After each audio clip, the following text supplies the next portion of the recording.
I'm Jim Check with Now Media. With me, Sharron Simpson. Hi, Jim. Publisher or author of the Kelowna story. Yeah.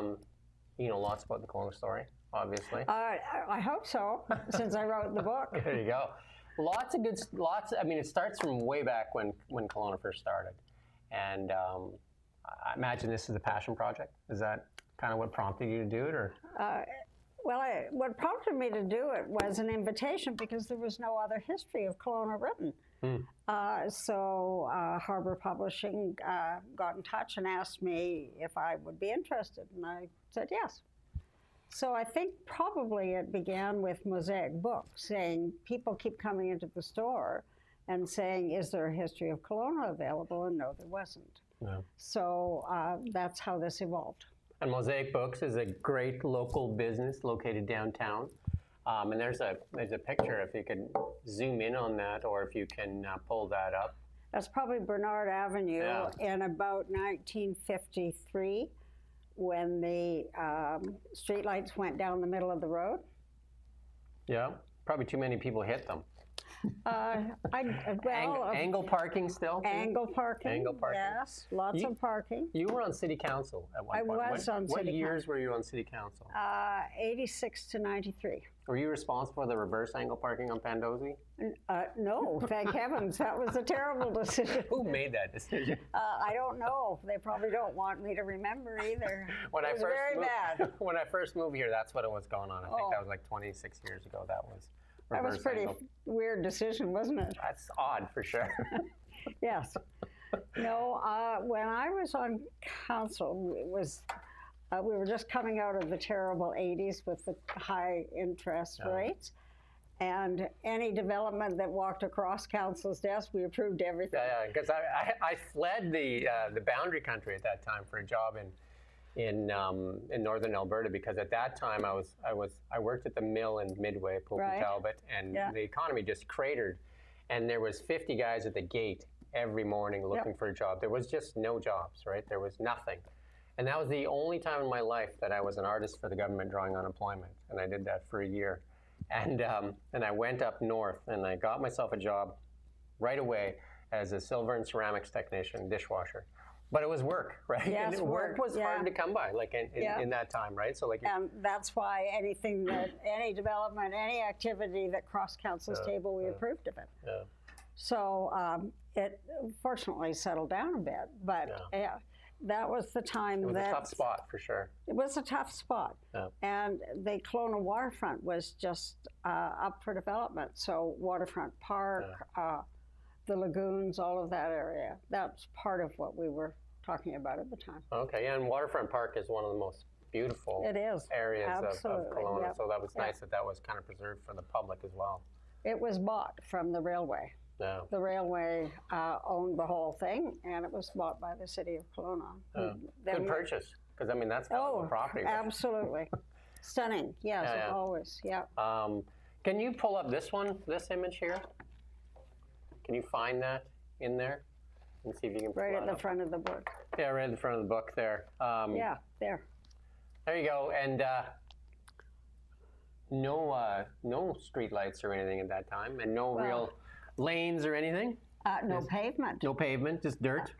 And there might have been, nope, doesn't even look like there was a wooden sidewalk for many years. A boardwalk kind of thing. Yes, but up off the dirt, because, you know, this is the corner of Pandosy and Bernard.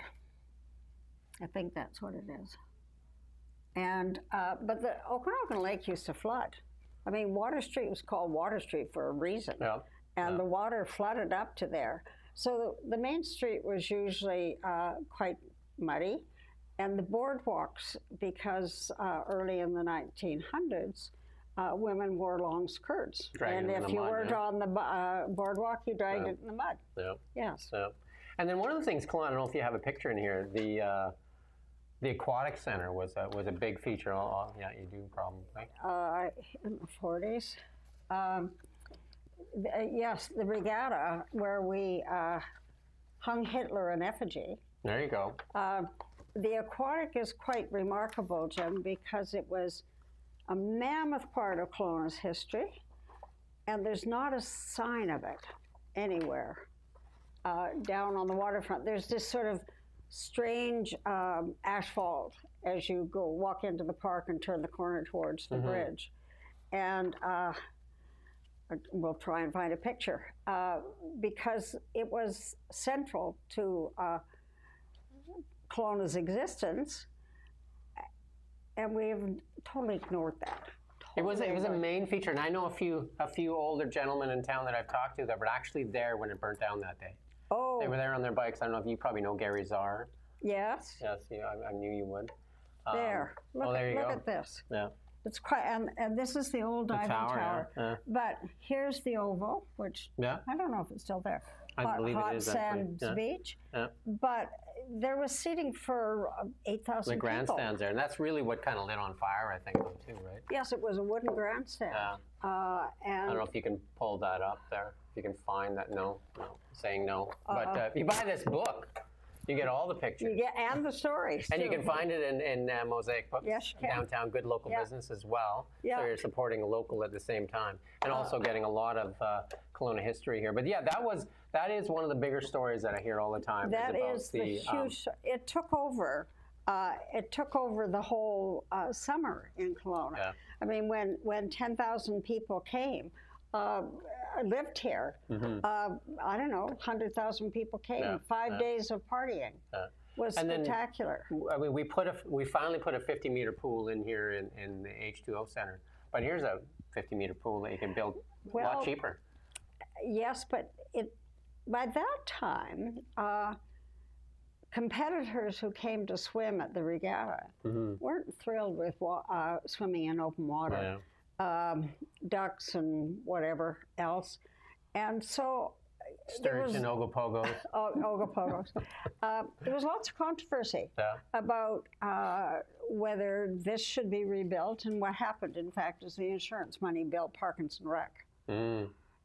And which was a year-round facility. This was a summer Right, so facility. that was their trade. That was the trade-off. Yeah. The insurance money built Parkinson Rec, and of course now we're at Parkinson I don't Rec. think and, that insurance check is going to cover the new Parkinson Rec. no, I don't even expect that it'll open a door. In fact, the $300,000 was the insurance. Was that what they? check. Yeah. Yes. Did you build Parkinson Rec for $300,000? I don't know. Maybe they probably added more added money a little to bit it. to it. Yeah, for sure. But it was the center of everybody's life, and Yeah. there is no marker down in City Park that this ever existed.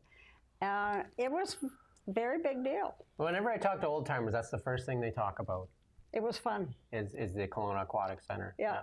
Yeah. Yeah. I can see why it would be such a draw for sure. Such a draw, and the regatta itself were spectacular. Evening shows, day shows, races for kids, races for senior Olympic diving champions. This is the new. It's on page 193. The new diving tower. Every kid in town had to go up to the top of the diving tower. You know. Of course. Yeah. You might walk down, Yeah. but you had to go You up had there. to and look walk. anyway, right? You had to have a Yes, look this is anyway. the old one. Yeah. The wooden one. Yeah. But you had to go up there just to prove you could, and you could walk down if you had to. But Yeah, it was where everybody in town spent their summers. So Kelowna didn't start as an orchard town. It started more of a tobacco town. No, it started in the orchards. Oh, The did it? tobacco came later, and one remaining remnant is the tobacco barn at the corner of Kelowna and Benvolan, Yeah. I've which seen that every many time I times, go by, I expect it to have fallen down. Yeah. The tobacco came a little bit later.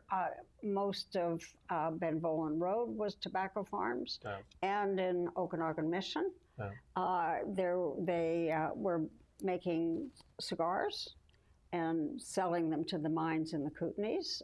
They were called Kelowna Pride and Fleur de Kelowna. There you go. Very enticing.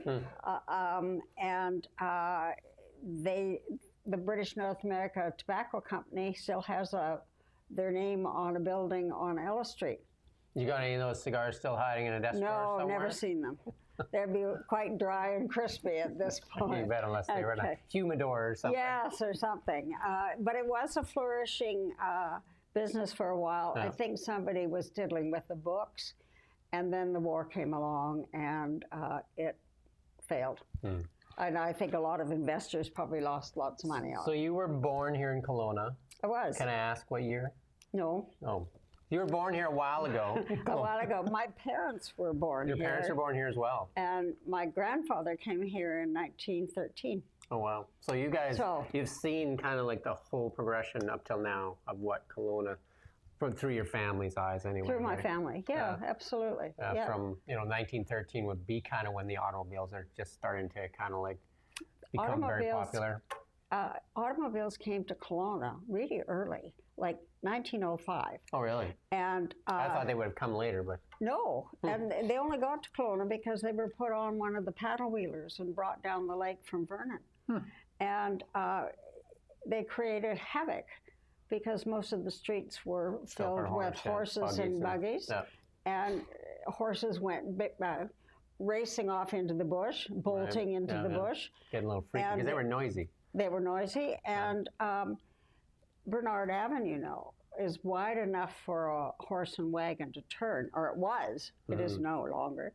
And the idea was that anybody could come in town with a wagon and a horse Load up, and turn load around, up and turn around. Yeah. But what that did is it opened up this wonderful space for people to drive their cars. Yeah. So they drove in any direction they wanted to drive. Yeah, we saw that in that first picture we showed. It was just basically just wherever you wanted, wherever right? you wanted to go, and wherever you want stop the car, that's where you parked. Just got out and just... Yes, and the orchard and the farmers pleaded with City Council to please create one day a week where there were no cars allowed, because that meant that the farmers could come in town and rest assured their horses wouldn't bolt. Well, you can tell them now that they do have that in the summer.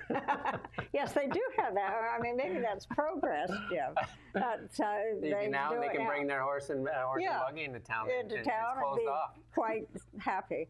So, and people had to order cars in advance. So, I mean, you might order a car and it might be months and months before it got here. But it would have come from Ontario by train. And then either that car or that rail car would be transferred to the train, the spur line that came from Sicamous to Vernon, and then on to Okanagan Landing. Yeah. And then it would have been put Shipped down onto a paddle wheeler, on the deck of a paddle wheeler, and brought to Kelowna. Yeah. So as a youth here in Kelowna, what is the biggest stark contrast for you from what today is and what it was back then when you were a youth here? Safety. Safety? More safe now or less safe now?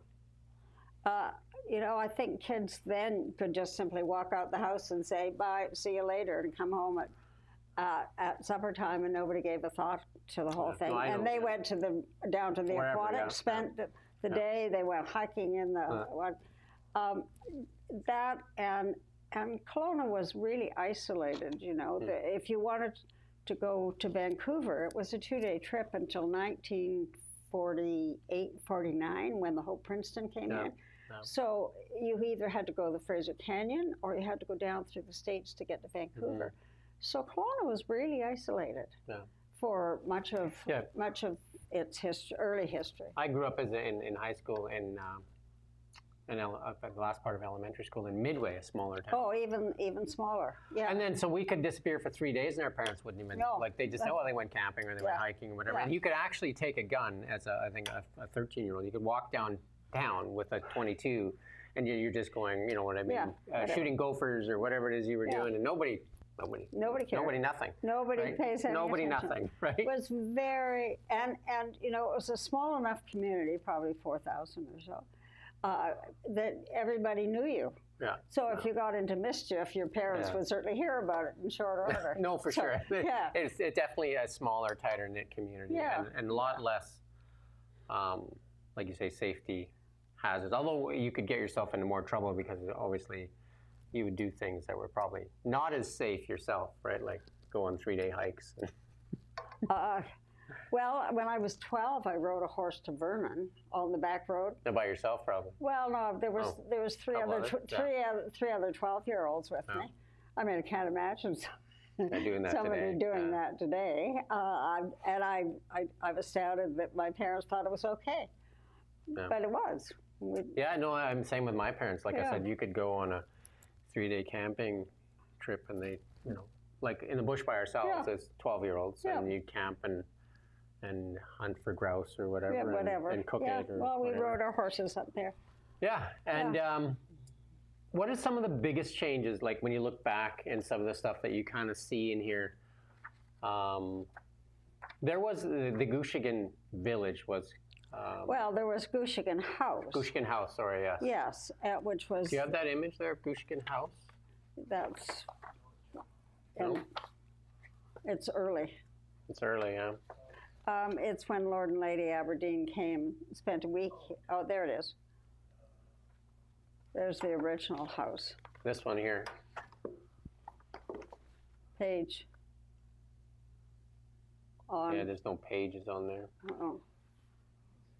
It's right in the beginning there. If you just scroll through, why don't we do that? Why don't we start in the beginning? We'll scroll some images and you can just chat about some of the images in the book. There it is. Yeah.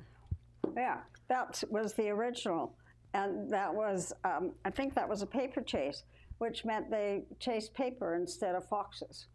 But the Aberdeens probably I think that's in the next page there. were the Yeah, there they are. Lady Aberdeen particularly were the influencers of their day. They spread the word throughout the empire that Kelowna was the place to come to, or the Okanagan, not necessarily Kelowna, but the Okanagan. And so what they did is they attracted their friends and their colleagues in this minor royal circle that they traveled in. But the Okanagan became recognized throughout the British Empire. So we're talking big spaces here.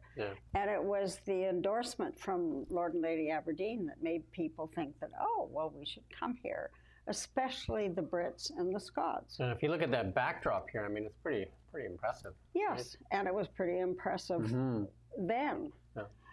So they were the ones that brought the immigration here, and their friends, sort of young, healthy, perhaps well-off men, usually men more than women, and they settled, and they decided that orcharding was a acceptable, gentlemanly type of occupation, because really all you had to do was get somebody to plant your trees, and then you could sit on your veranda and just watch the fruit grow. There you go. We moved here in 1998. My wife got a transfer with the bank from Edmonton. And I remember that for her, it was at that time, it was really hard for men to get a job here in Kelowna. And she would always get like, oh my, did your husband get a job? That was the question people would ask the first time. Because there was a lot of like cabinet makers and stuff that people that had, kind of like their own kind of, like you had to start your own business really to get a job at that time. But well, I guess that's the story of people arriving and creating their own jobs. And they did that right at the very beginning, and they continued to do that. Maybe pull up that document, and then we'll just scroll through it here, and then Sharron will tell us where to stop. Oh, that's Kelowna. That's early Kelowna. I don't know, a bleak and unpromising little place. Yeah, if you rode into town at that point, you'd say, am I in the right place?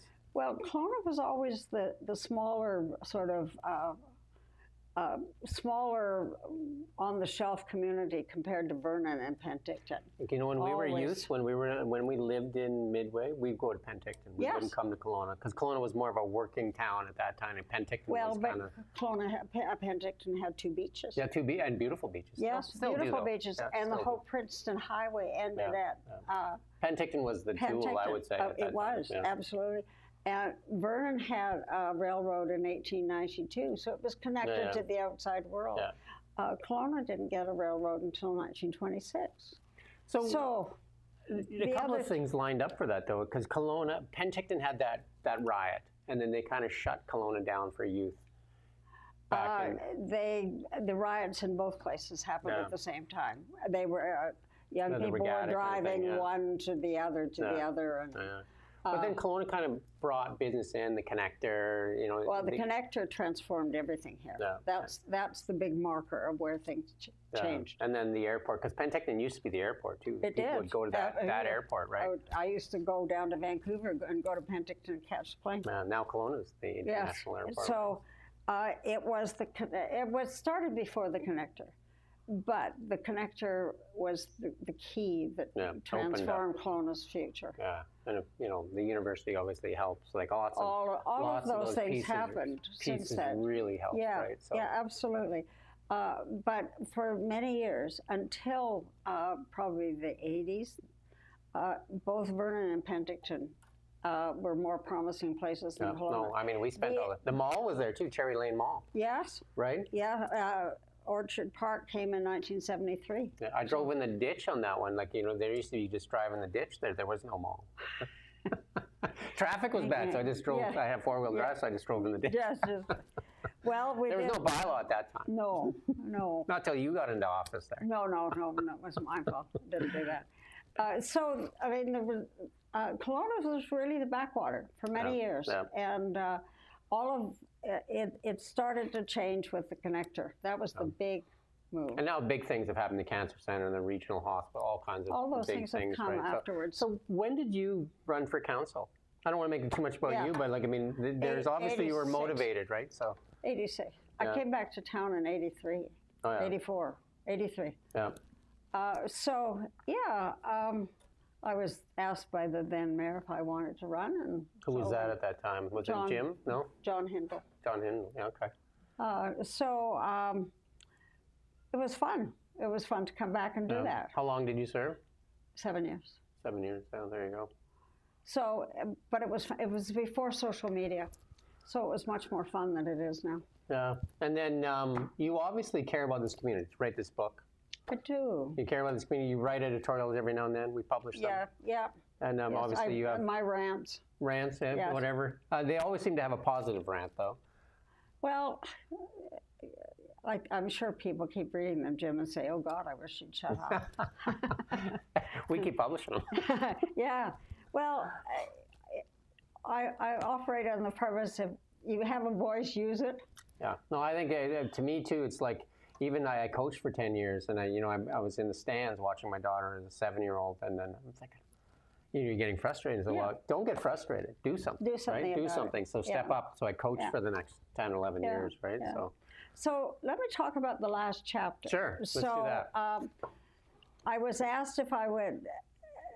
The book sold out, which is why there's a second edition. Yeah. So, which means there's about 4,500 copies of it out there.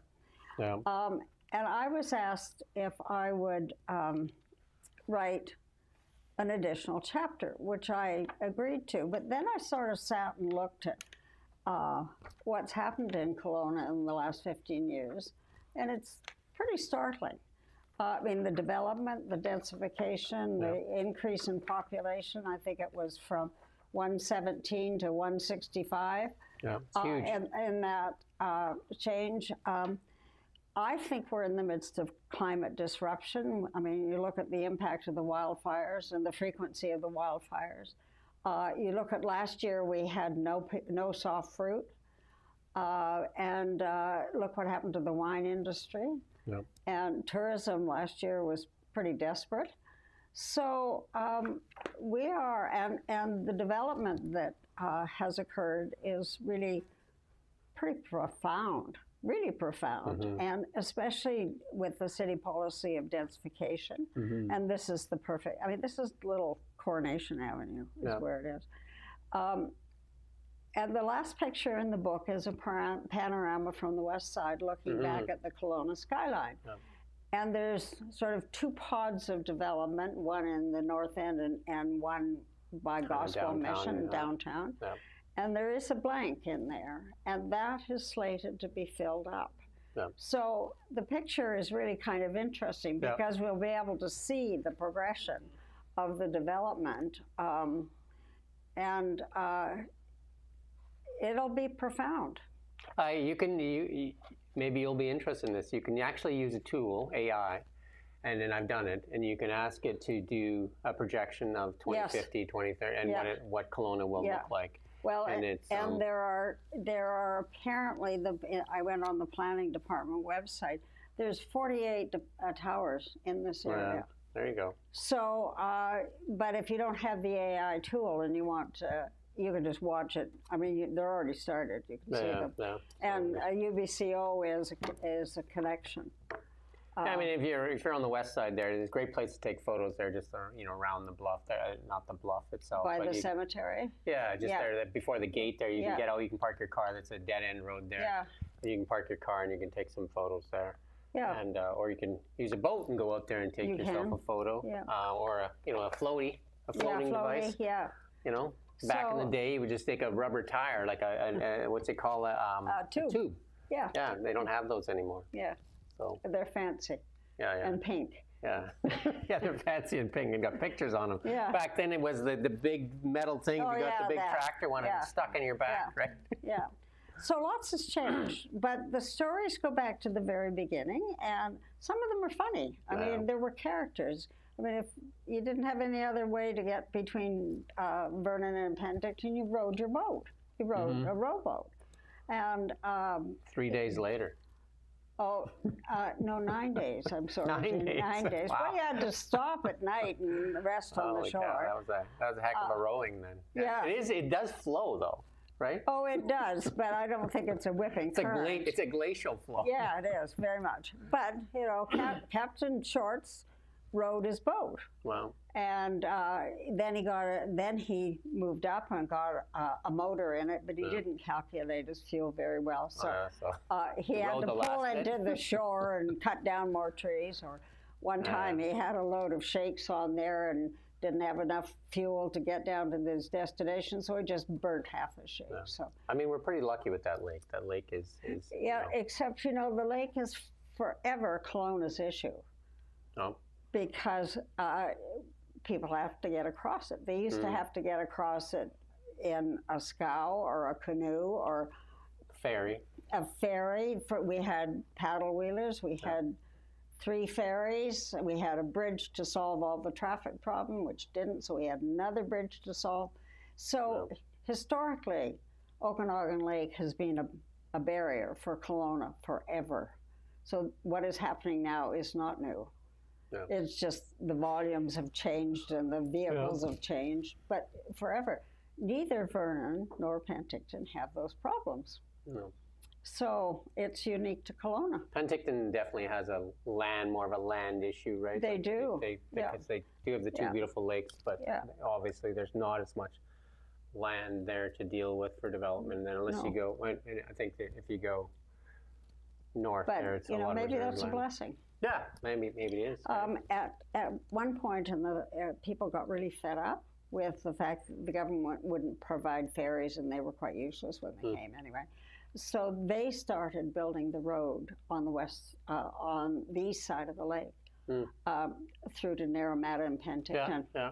And it's still a rickety road you can go on there. Very rickety, and it's never been formalized. I don't advise anybody to do it. No, if you don't have survival skills like that guy that took us 9 days on the boat. Yes, yeah. So there are the stories. There's the bandits who shot up the sheriff and those sort of things. So we've got the characters in there too. There you go. And well worth your time. And if you want to learn a bit about Kelowna history, you can go to Mosaic. Is it online as well, or can you find it anywhere else? Get it at Chapters. Chapters. There you go. Yeah. Chapters. You get it anywhere then, and then Harbor Publishing is the people that publish it, right? They are. So now you're a multi-zillionaire after publishing this book. Yes, I figure it's about 0.0003 cents a copy or an hour or whatever it is. No, don't write books to make money. A great gift too. Great gift for people, and especially people coming to town who don't know anything and wonder how we got here. That's the story of how we got here. I picked fruit because I think I shared with you. My mom and dad were immigrants from the Hungarian Revolution or whatever, they escaped the revolution, and we had 7 kids in the family, and we picked a lot of fruit. A lot of it in the Lower Mainland. Picked strawberries and blueberries to make money. Like the whole family picked. And then this photo here. Is really like all the people that used to pick fruit, right? I'm sure you picked some fruit as a youth. Never. Oh, never? Oh, wow. Maybe, but not seriously. Yeah. That is about where the Capri Hotel is. Oh, wow. And those are the old, the first trees planted, which were massively sized, 40-foot trees. And the ladders were wooden and really heavy. Yeah. And I think that was during the war because the women are picking. Yeah, it's and all that women they're means, picking, right? Yeah, in their long skirts. Yeah. So it was Gotta probably be during the stylish war. when you're picking. Well, Lord knows. Who cares? The men were all off fighting. Yeah, they're all off fighting. The women are there. But And those are apples they're picking right there. yes, and this is the gentleman who owned the orchard, Mr. Pridham. He's not picking. No, he's organizing. He's organizing. He's Yes. not getting his hands dirty with apples. Apples, yeah. Yes. We have some of the best apples. How do you like them apples? But Yeah. they're pretty good here in the Okanagan, Yep. right? Yep. One of the things I'll tell people when I moved back here after being in northern Alberta and that for 20 years, I planted every kind of fruit tree in my backyard. Don't plant apples.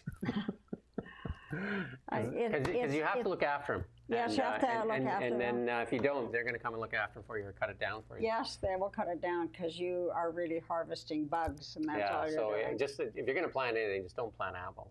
Yeah, well, plant cherries. Those are the money cherries. makers. And well, you don't have to make money even if you want to enjoy it, right? But Yeah. be careful also, I'll say. Don't plant too many because then you're begging people to come get it. It's like zucchini. That's right. Everybody How many cakes has can you zucchini. make? How many cakes can you make? Anything else you want to add today? No, but yes. On the 7th of June, Okay.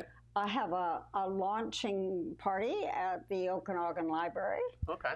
at 2:00, and I will be showing some pictures and telling some stories. And I'd love to see everybody who'd like to come and. So that's June 7th at the downtown Okanagan Library. Yep.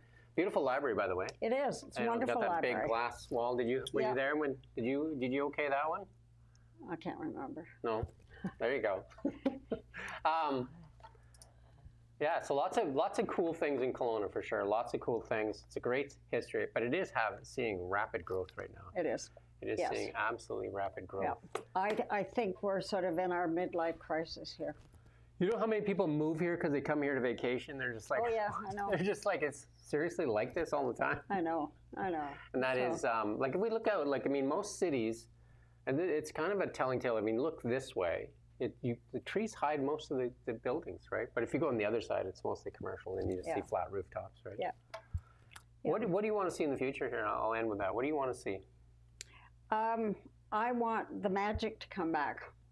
The magic that this is the most beautiful place in the world to live. And I think we're struggling with that at the moment. How will we know when the magic's back? I guess is my big question then. If you want the magic to come back, what are the telltale markers? You won't read it in a book. You won't read it in a book? No, you'll know. Yeah.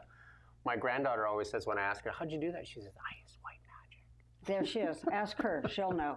She's 3 years old and she knows about white magic, right? Yes. Well, you ask her. She'll know. She watched too many Disney shows, I guess. Yeah. Yeah, so there you go. I think the dream needs to come back for people to know that they can buy a home and raise a family. Yes. I think that's part of the magic, I believe, and It is. and finding a good job and stuff like that. And yes, and preserving our history is part of that too, I believe. yeah, Yeah. and then being a part of the community. I think there's a lot of people that are really strong community advocates, as yourself, and I think if we all make it a little better, Yep. obviously it'll be a lot better. If we all make it a little better, it'll be a lot better. A lot better. It will. Yep. Sharon's going to run for city council again. Of course. Thanks, Or Jim. mayor. Been there, done that, so Been there, not done doing that again. We do thank you for coming in, and we do thank my you pleasure. for taking the time to watch Now Media. We don't just report the news. We live here too. We're your neighbors, bringing you stories that matter to all of us. No government funding, no outside influence. Kelowna Now.